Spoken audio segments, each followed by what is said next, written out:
Hey everyone, welcome to this urgent explainer. Look, if you've been, totally heads down in your daily commute and your immediate routine, you might have actually missed a massive red alert flashing across the broader stock market right now. Today, we're decoding what I call the crude oil domino effect. We're going to cut right through the everyday noise and pinpoint the absolute underlying triggers pointing toward a potential market crash literally in the coming weeks. Let's just dive right into the data. Okay, let's dive right into this number. $120. That is the sheer, terrifying scale of the threat we're tracking right now. Because with global conflicts escalating and international peace talks completely failing to find any sort of resolution, crude oil isn't just creeping up anymore, it is racing toward that incredibly dangerous $120 mark. And in the energy world, $120 isn't just expensive. It's the absolute breaking point where global supply chains simply cannot absorb the cost anymore. It's a direct, severe threat to our economic stability.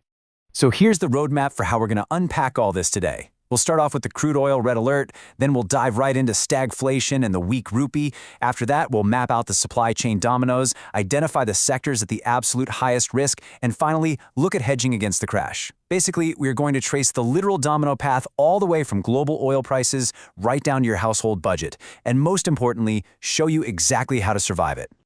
All right, moving on to Section 1, the crude oil red alert. Let's see how these global conflicts are about to hit your wallet.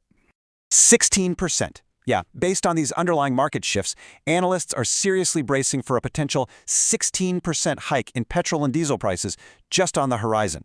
Now, obviously, to avoid massive public outcry, this is usually sneaked right onto consumers in small, 2 or 3 rupee increments. But do not let that fool you. Make no mistake, that 16% total is the looming target that's about to hit your wallet hard. Let's get into Section 2, stagflation and a weak rupee. Time for some real math to understand why this specific surge is such a huge shock. And this brilliantly illustrates a truly terrifying double whammy we're dealing with. While crude oil has aggressively jumped from $70 up to $114 and is actively targeting that 120 mark we talked about, our currency has simultaneously depreciated against the US dollar from 85 to nearly 96. And that's just in one single year. So our currency is basically plummeting at the exact same moment international oil is skyrocketing. Talk about a worst-case scenario. And look, when you combine that plunging currency with hyper-expensive oil, you create an absolute monster. It's called stagflation. This happens when everyday prices are soaring through the roof, but the country's actual economic growth just stops, completely dead in its tracks. It's the exact recipe for economic paralysis, fundamentally shifting the market's underlying assets. On to Section 3, the supply chain dominoes. So, how does this macroeconomic threat actually hit everyday life? Let's break it down step by step. Here is the literal chain reaction. First off, logistics costs just absolutely explode. When fuel spikes, everyone from massive e-commerce giants to your local cement manufacturers sees their profit margins just evaporate overnight. And naturally, that bleeds straight into food inflation, making basic necessities like wheat and everyday vegetables significantly more expensive. Because everyday people are now spending practically everything on food and fuel, while they stop buying extra discretionary items. That completely squeezes household budgets. And finally, to fight off this rampant inflation, the RBI is forced to step in and hike the repo rate. And honestly, that RBI hike creates a massive existential threat for debt-heavy companies.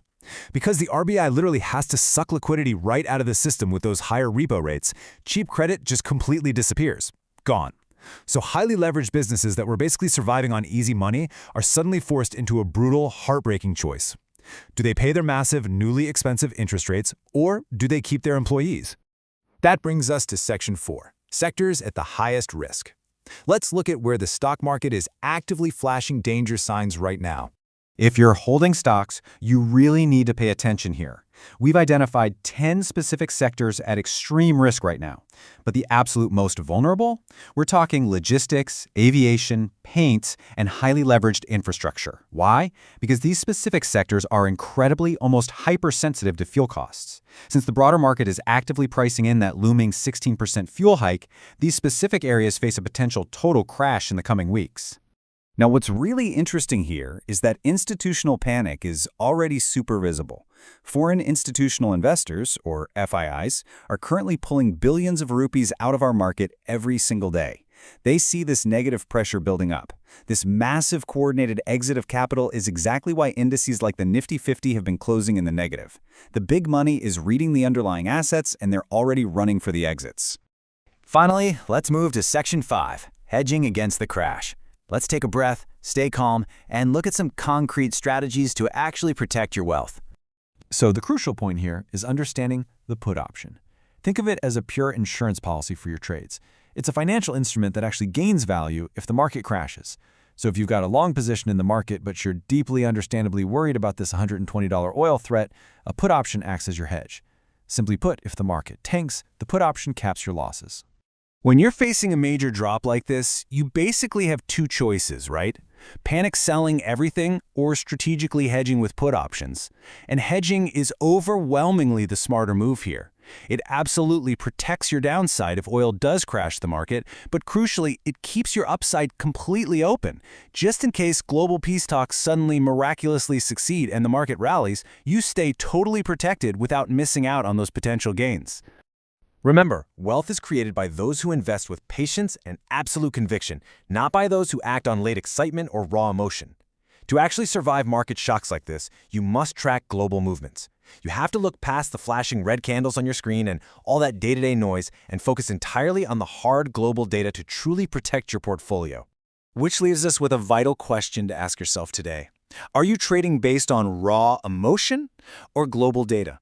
I highly encourage you to use the underlying triggers we've decoded in this explainer to seriously refine your strategy before the opening bell tomorrow. Stay analytical, stay focused, and we'll catch you in the next one.